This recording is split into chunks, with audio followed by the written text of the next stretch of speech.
ஏய் மச்சான், இன்ஸ்டால வர மெசேஜ்ல ஏதாவது பாக்குறியா? நான் இன்னைக்கு பார்த்த அந்த மெசேஜ் இது வரைக்கும் நம்ம பார்க்காத கேட்காத ஒரு விஷயமா இருந்துச்சு. என்னடா மெசேஜ்?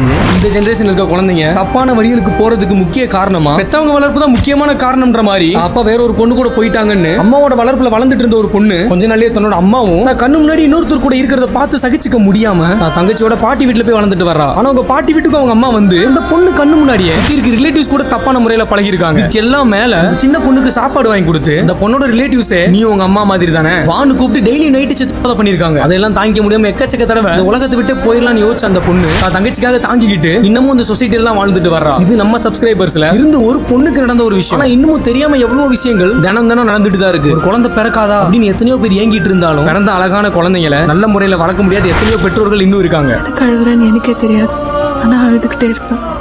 என்னால என் ஃபீலிங்ஸை யார்கிட்டயும் ஷேர் பண்ண முடியல. I lost